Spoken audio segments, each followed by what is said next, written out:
Maintenant, mes amis, je voudrais vous lire un livre. Et là, écoutez bien, parce que ce que je vous ai dit jusqu'à maintenant, c'est quoi? C'est des Sifrei Rabbeinu, nachon? D'accord. Maintenant, il y a un livre très important dans la Chassidoute qui s'appelle Tchuot Ren. Ce livre, qui est-ce qu'il a écrit? Rabbi Gedalia de Linitz. Vous savez c'était qui Rabbi Gedalia de Linitz? C'est celui qui a écrit les prodiges du Baal Shem Tov. Sifrei Baal Shem Tov, c'est lui qui l'a écrit. C'était un des élèves les plus proches du Baal Shem Tov. C'est lui qui a écrit les prodiges. Il était là tout le temps. Tout le temps, il était là, d'accord? Son livre fait partie des 10 livres les plus importants de la Chassidoute. Vous savez que les livres de la Chassidoute, petit à petit, quand ils sont sortis, ça a pris beaucoup de temps. Ça a pris plus de 100 ans pour que les livres de la Chassidoute y sortent. Pourquoi? Parce qu'il y avait une très grande marloquette à l'époque. Mais il y a eu une dizaine de livres qui est sorti, et ces 10 livres-là, ils étaient le plus important de toute la Chassidoute. Ce livre-là faisait partie des 10 livres qui sont sortis de la Chassidoute. Ça veut dire que c'est des livres très très importants de la Chassidoute. Je vais vous lire un paragraphe de ce livre-là, et vous allez me dire si ça vous rappelle quelque chose. Maintenant, c'est aucun rapport avec Rabbeinu. Il était à l'époque de Rabbeinu, mais c'est aucun rapport avec Rabbeinu. C'est-à-dire, ils ne se sont pas dit le mot ou rien du tout. Hein. Je vais vous lire le livre.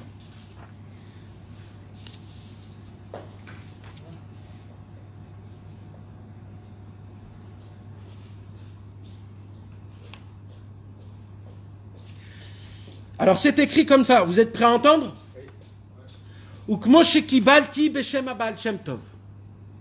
J'ai entendu de la bouche du Baal Shem Tov, Nishmato Eden.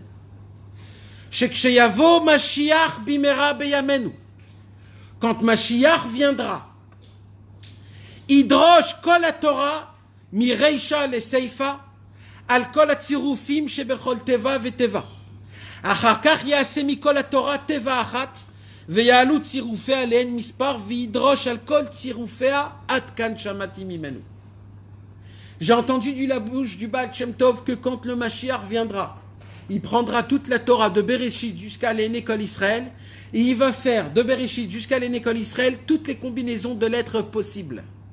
Après, il va rendre toute la Torah un seul mot, et là, les tsiroufim vont sont grandir jusqu'à la fin de tous les temps, et comme ça, on saura que c'est le Mashiach.